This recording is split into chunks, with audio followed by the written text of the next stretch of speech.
Welcome back to another data mine, guys. Today we are going to be showing the event Light Chasing Sea of Stars, and this will be bringing us 2 new UR ships. This is the first time in Azur Lane's history that a single update will bring 2 UR ships. Also, this American event will actually have a bunch of real ships finally. But before we get into the event, we have a little bit of house cleaning to do. While the last update was only a minor one that brought us the Prelude event, we got a few new things that I want to talk about just briefly. There's a new mini event that gives an exclusive item, the Sea of Stars Axis Pass. It's an elite Eagle Union auxiliary item that gives aviation and anti-air stat, and when it's equipped by Princeton or Princeton Meta, 8 seconds after the ship's airstrike finishes loading, fire an additional barrage of intercepting only planes. This item's not that good. Even on Princeton, it's like, okay, we're getting a little bit interception in between the cooldowns, so that's kind of nice, but this is collection only. We also got 5 new augment modules. Only like 2 of them are half decent, so I'm going to try and speed through these. Krongsberg gets firepower, evasion stat, and an extra barrage. Z1 gets torpedo stat and reload stat, as well as anti-air stat as part of her skill. Also, now she gets more buffs when you run her with other Z-class destroyers. Shangri-La gets aviation and reload stat. She also buffs other carriers by 20 aviation for 10 seconds. Her skill now launches every 6 seconds instead of 8 seconds, but it can only stack 3 times instead of 5 times. She also about doubles the bonus effects from this skill. Fortune gives firepower and HP stat. Also, her skill for invincibility triggers every 15 seconds instead of 20 seconds, which is a really nice upgrade because you can actually time it with the battleships now. If for some reason you need 20 seconds, you can just take the augment module off. Also, when it fails, you get damage reduction for 10%, so no matter what happens, you're gonna get damage reduction, potentially invincibility, and those last for good chunks of time now too. 8 seconds is a very long window, especially if you proc the invincibility. And finally, we get Zara's, and this one's actually pretty good, which makes me excited. She gets firepower and hit stat, which allows her to get a little bit more damage up there. She's traditionally thought of as a tank, so she needed more damage. Just like other early game tanks like Prince Eugen, she struggled in the damage department. And they upgraded the shield skill so that every time she procs that shield, she actually heals 1.5%. So now this is a tank that can self-heal, and that's actually a pretty good heal because that can trigger a lot depending on how much you're proccing this skill every time she takes damage potentially. On top of that, she gets 15% evasion and 5% damage dealt by all Zara class ships in the fleet. So now with her sisters Gorizia and Pola, she can actually make a sound Vanguard fleet. So before we get into anything else, we have to talk about Kirov META. Yes, she came a little while ago, but my last data mine, she wasn't in the game yet, so we're going to talk about her now. Stat-wise, she is pretty much a buff over Kirov with the exception of evasion, and she's got some interesting skills here. Skill number 1, when the battle starts and every 20 seconds after that, she summons a support unit that will fight. It scales off of her stats, and it lasts for 10 seconds, so half of the battle, you're basically going to be getting this additional damage from this helper. Skill number 2, she's going to set her main gun and targeting range to 75, so she's going to have a longer range to fire at things. This is pretty good, although I'll note she's going to be equipping a light cruiser gun, and light cruiser guns that you'll put on her probably will already have like 70 range. So this is not a huge increase in range. She's also going to increase her own evasion by 20%, which helps because she has, with light armor, not a lot of EHP. Also, she's going to increase her firepower by 5% for each other ship afloat in your fleet, and it can stack up to 5 times. So that's a 25% boost to her firepower. That's great. And the funny part here is it also triggers all 5 times if your fleet consists of only her and a flagship, which is really interesting because usually you're like, oh, I want to fill my fleet. But in this case, you can run a 1-1 fleet and get the full buff. I don't know who was out there running those 4-ship fleets that were causing problems, but apparently you have to run her in a 3-3 fleet or a 1-1 fleet to be most effective. Her third skill reads, every 15 seconds, there is a 100% chance to fire a special barrage that decreases the speed of enemies hit by it by 30% for 8 seconds. And the first time that this happens in a battle, it also increases the damage that those enemies take by 15% for the same 8 seconds. Peculiarly, this does not stack with Kirov's reporting skill. However, this skill is amazing. It fires at 100% chance. It has 15 seconds, which is like the perfect time. It has a slow. It has extra damage that it's dealing. It's amazing. I'd only criticize maybe 1 or 2 things. One, the damage increase only happens on the first time, but that's all right. And the second one is the slow is only 30%, which is going to be a lot less noticeable than other slows. However, this is a really good skill. Her final skill is your standard Operation Siren Cinders of Hope, meta ship barrage that she's going to have, and she increases her damage to humanoids in Operation Siren. This is actually a half decent meta ship. Like, it's not like out of the water amazing. It's not a helmet, but it's pretty decent. This is a meta ship that I think is going to be pretty viable, although interestingly enough, I think it's kind of forgettable. I think I'm definitely going to forget about this later on, and I'm going to be like, oh, what is a ship that can do this? And Kirov META is just not going to come to my mind, but she is pretty decent. She has a role, especially at that 15-second barrage, and in a meta fleet where you're struggling to find half-decent ships, she might go in there these days. And with that, we can actually come forward into new news. But before we get into the event, let's cover some of the things that were in the live stream that weren't specifically event related. The biggest non-event news that they probably announced was the TB simulator, or Raising TB. They showed us some images of her young and growing and how it's going to work. The expected timeline for this to release into the game is in the spring of 2024, so that's creeping up really quickly. I'm thinking like March. Additionally, they announced the next UR rerun, which is going to be Ulrich von Hutten. That's exciting. That's a very good ship, especially with her cooldown reduction. That will probably be around February. Finally, they gave us some silhouetted sneak peek here. I don't know what it is. Let me know in the comments what you think this means for us. And with that, we can move into the event, kind of. The first thing I'm going to bring up is they're going to change the way that we accumulate UR Bullens a little bit. This is because we're going to have 2 URs in this event, and I imagine we're going to have more URs next year. Basically, you're going to be able to accumulate more UR Bullens in a month. You're going to have more points that you can accumulate before you hit cap, and you're going to be able to have more ability to gain those points in that month.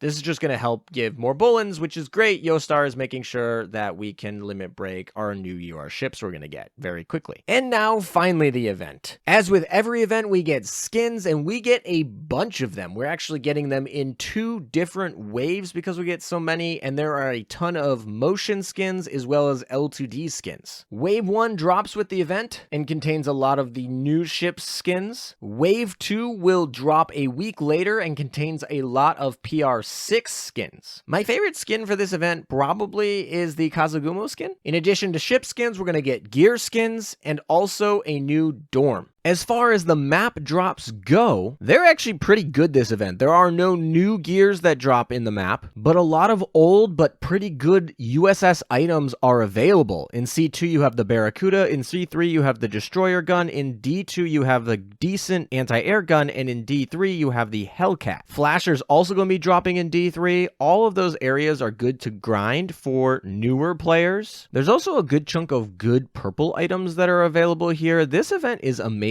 for new players to grind equipment that they don't have yet. All right, event shop wise, we have Flasher as the event shop. We also get 2 new items, Alaska's gun and a ASW bomber. The Bun Bun actually applies to the second shop, and so we'll talk about that right now. Laffey II can only be acquired in her own shop, and it only has 2 copies of her. The first copy costs 200 currency, and the second copy costs 300 currency. The other 2 you're going to have to use UR Bullens for. You can get this currency through daily missions, the event shop, that's what you saw that you could purchase there, clearing SP mode, or the mini games. She seems very easy to be able to get your first copy, and the rest can just be UR Bullens, so you should have no difficulty in being able to acquire her if you just log in a few times. Here's what the fleet tech is going to look like for these ships, and the only other thing that I have to mention before we get into the actual ships is that Essex Meta was spoiled today. So we have that to look forward to in the future. So the first ship we're going to talk about today is the UR Alaska class large cruiser USS Guam. Stat-wise, she looks like a URCB, probably around the same level as Brest, but holy crap is anti-air her thing. She has a very high anti-air stat and an anti-air gun mount +1, not to mention some monster efficiencies there. So I guess the live stream was right. She's going to be anti-air oriented. Skill number 1 reads plus 15% hit stat and anti-air. There's more anti-air. And every second time this ship's secondary gun fires, increase her anti-air by 5%. That stacks 5 times, so 25% max. Upon hitting max stacks, allied ships whose anti-air is lower than Guam's gets 15% buff until the end of battle. For a moment, I was thinking that was actually going to be pretty slow because she's a CB, but it says her secondary gun, so we get the destroyer gun speed. Just equip the fastest destroyer gun on her, and you'll get this buff really quickly. Skill number 2, she gets 20% damage resistance against enemy aviation damage. Did she even need that? Her anti-air is through the roof. When she fires a CB gun, alternatively gain the buffs below. I guess this prevents her from getting a heavy cruiser gun to get these more often. The first time it fires, she creates a barrier that absorbs 1% of the ship's max HP for 5 seconds, and then alternatively, it fires a special barrage. This is basically just like an all-out assault with 20% aviation damage reduction tacked on, thank you. Her third and final skill reads, every 15 seconds she fires a special barrage at the start of the battle if the main fleet top position, not the flagship, is occupied by a battleship, battlecruiser, or an aviation battleship. When that main fleet ship fires its main guns, apply special armor break to an enemy unit. That's super cool. You can literally give armor break skill to any of your battleship firing ships if you put them in the right spot. I really like this. Actually, it has a lot of utility there. And then finally, we have our cross fleet. While she's afloat, when another fleet engages in one of its first 5 battles, all Eagle Union ships gain anti-air and hit stat of plus 10%. And whenever an enemy gets within range, similar to UVH, she fires a supporting barrage. She fires that 5 times during the battle with a 5-second cooldown. So her cross fleet's really good. So there are 2 takeaways from this ship. She is an anti-air carry. Absolutely. San Diego, move over. Also, you're going to want to put her in a fleet that isn't Eagle Union and have all your other Eagle Union ships in a different fleet because she's going to buff them on the cross fleet but doesn't need them in her own fleet. So she's going to be like with no other USS ships, which I think is kind of weird. Overall, this ship looks great and like a must pick up, especially for any high aviation content. All right, let's take a look at the next UR. This is the first time I'm going to say another UR. Stat-wise, she looks to appear like a UR version of an Alan M. Sumner. Ironically, that means she has lower firepower stat and destroyer gun efficiency than the original Laffey, but man, are her skills wall of texts, so let's get into them. Skill number 1, at the start of the battle and every 20 seconds after, she summons 2 bunny strikers into the battle for 15 seconds. So these are basically separate entities that are up 75% of the time, and they deal damage separately. Their skills scale off Laffey II, so it's very similar to Tashkent's Ferry, except there are 2 of them. And in a way, this is like having a main gun plus 2, plus 1? They're pretty good. Also in this first skill, every 12 seconds, there's a 70% chance to conduct a radar marking. It's going to target 3 enemies and reduce their anti-air and aviation stat by 6%. It also triggers a barrage. Also at that time, every bunny striker that is afloat gives you a stack of fighting spirit. Fighting spirit's important. This can stack 5 times on Laffey, and it never goes away once you get it. Each stack gives 2% damage that she can deal, as well as increases this chance of proccing by 6%. So at 5 stacks, this procs at 100%, and she gets a 10% damage increase. You're going to try to speed run your way to stacks. Of course, you can easily get 2 stacks at 12 seconds into the battle, but that is if the radar marking triggers, which is only a 70% chance before you get any other stacks. All right, skill number 2, when equipped with an Eagle Union equipment, this should be easy to do. Obtain a special anti-air weapon, and aviation damage is reduced by 20%.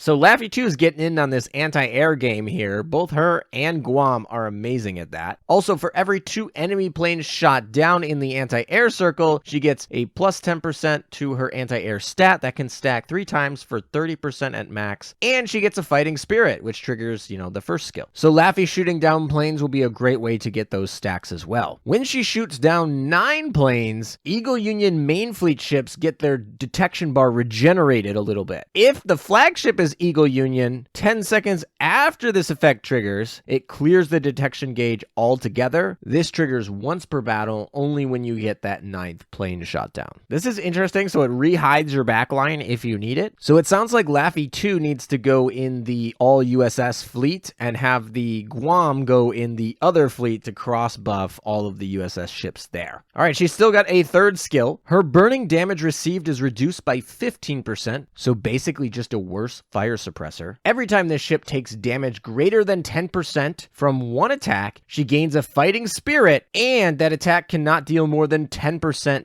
damage. So she's guaranteed to basically have to take 10 shots because you can't one-shot her. You can't even two-shot her. You like basically are capped at dealing 10% of her damage, which for a destroyer is actually really easy to hit. So that's very interesting, and she's going to get stacks really quickly with this skill. Like, you could have technically those stacks before you even get to 12 seconds for the first radar marking trigger. Also, I missed a very important part of that first skill, and that is current HP. So this skill is even better than I previously thought, because as you're losing health, 10% of your current HP is going down. So the cap on damage actually gets lower and lower until you reach 25%, and then it stops there, because if it just kept going lower, Laffey would literally be unkillable in this skill because you could always take 10% of her current damage, basically. So this skill actually is better than just 10 shots, because every time she takes damage, that cap that she can take on damage goes down with it. Amazing. And we're not even done with this skill yet, because I see the first line of the next line: when this ship receives fatal damage, evade it, generate a barrier that absorbs 15% damage of this ship's max HP, so that part doesn't go down like the previous part. This triggers only once per battle. It triggers after the Eagle Union Manju if you have it equipped with her. And while that barrier is active, every time your main fleet launches an airstrike, doesn't have to be USS, heal herself for 2% of max HP, and this is going to be removed once you have 5 heals. So you have a barrier, and potentially, if you have enough airstrikes, can heal 10% of her HP, but she already basically got evasion from her fatal damage, and she had tons of reductions of damage from the way this skill is amazing. All in all, this might make her PvP worthy. Like, the anti-air stuff is like interesting for certain map content, but this skill is absolutely amazing. Like, this is a better Yukikaze skill. She also gets an all-out assault. Pretty standard. Laffey II is very interesting. A lot of text to read, but she was very fun to go through, and I'm super excited to try her out. Next up, we have the SR battlecruiser USS Constellation. She's sisters with Lexington and Saratoga. She was never technically built. She was laid down and then scrapped before completion because of the Washington Naval Treaty. Very similar to Amagi, and that's actually what her stats look like. Very similar to Amagi, with a few buffs like an HP and destroyer gun efficiency. She's got quite literally some of the shortest skills, so I guess all of the text and skills went to Laffey II. Skill number 1 is a barrage that fires when she fires her main gun at 80% chance to trigger, but it's 100% chance if you equip her with any Eagle Union equipment, so obviously we're going to do that. The barrage is beautiful, by the way.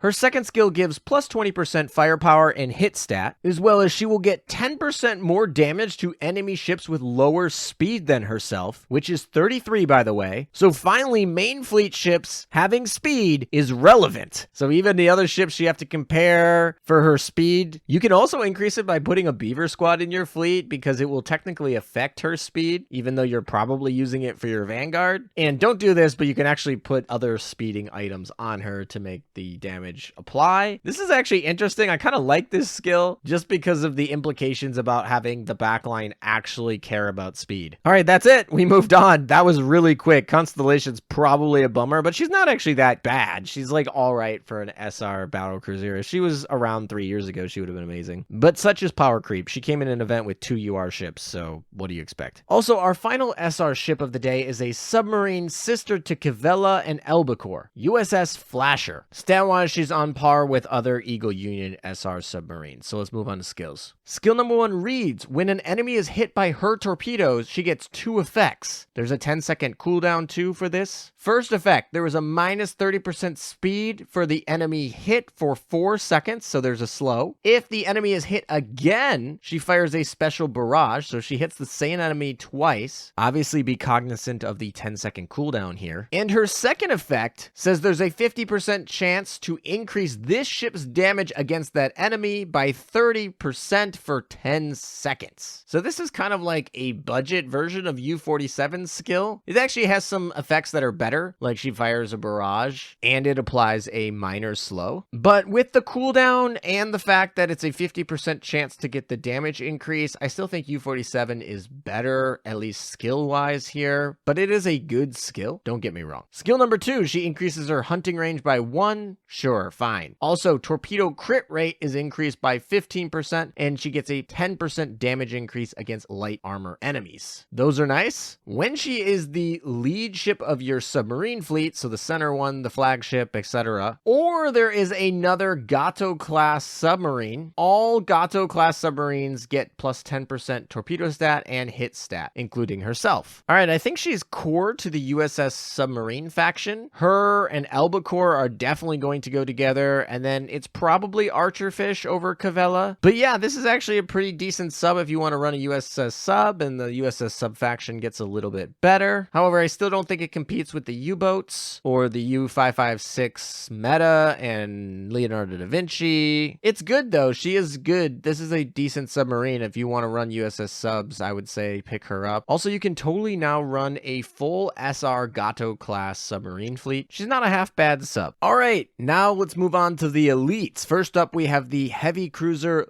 USS Louisville. Stat-wise, she's nothing too special. She has light armor, which sucks, but at least she's not a torpedo heavy cruiser. Skill number 1. At the start of the battle, and when this ship's HP drops below 50%, she generates a shield that can absorb up to 8% of this ship's max HP. While this ship is afloat, Northampton-class ships, of which she is a part of, carriers and light carriers take 10% less damage. It's actually a pretty good damage reduction there. Skill number 2. Every 20 seconds, there is a 60% chance to trigger a special barrage. If the barrage fails to proc, she gets plus 15% evasion stat for 10 seconds. Additionally, she has an all-out assault. Louisville's actually kind of interesting. She's not going to be used because realistically you want her buffs to be damage increasing, not damage reducing, because you're not going to use her in PvP, which is where damage reducing is good, and in PvE you'd rather just get the damage out there and get faster most of the time, and there are much better ships than her these days. Alright, the final ship of the event is the light aircraft carrier San Jacinto. An elite light carrier is probably not going to be very good. Her stats are garbage. Her skills, though, she gets plus 15% aviation and hit stat. When equipping at least one Eagle Union plane, all of the plane slots get plus 15% efficiency, which is actually not bad. She got 160% fighters and 150% torpedo bombers. 5 seconds after this ship loads an airstrike, she procs a sonar scan that reveals all enemy subs for 5 seconds and launches a TB Avenger. So she's going to be pretty good against submarines, so content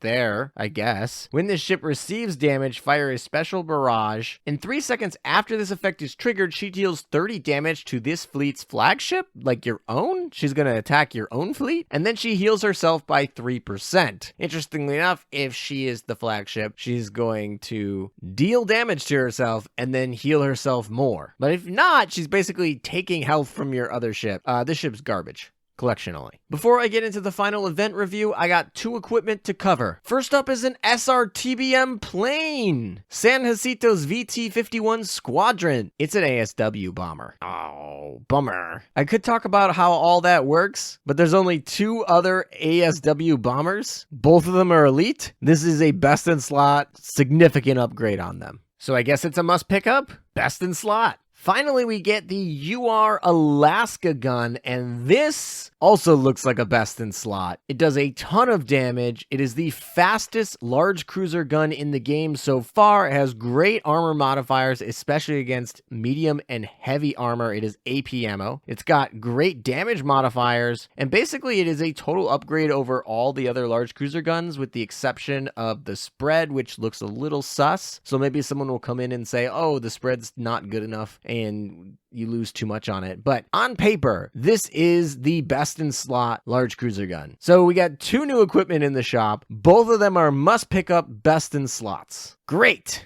Man, large cruiser guns are just getting power crept all over the place. Like, there's a new best in slot version of these all of the year this year. Oh, and did I say this is a must use for Guam because you want the barrages to trigger more? Because it's the fastest CB gun. Did I mention that? I don't remember. All right, this event looks lit. We have a great event map drop. We have 2 URs. Both of them are good. Guam to some people might seem a little lackluster because she's so oriented toward anti-air, but she's actually a good large cruiser, and she basically takes San Diego and Cheshire, puts them together, and better than both of them. Laffey II is so fun. I think she might stir up the PvP meta potentially. She's not Torp memes, but she is a counter to Torp memes, so we'll see how that impacts the meta there. Very exciting. Even the submarine is pretty decent for the USS. She has an impact there. Constellation is probably the least impactful of the SR or UR ships, but she's pretty decent and usable herself, so we have all usable SR and above ships. We got 2 new best in slot equipment as well. This event looks like a lot of fun. I'm excited, and I will be streaming this event on Saturday, so be sure to check that out if you are around.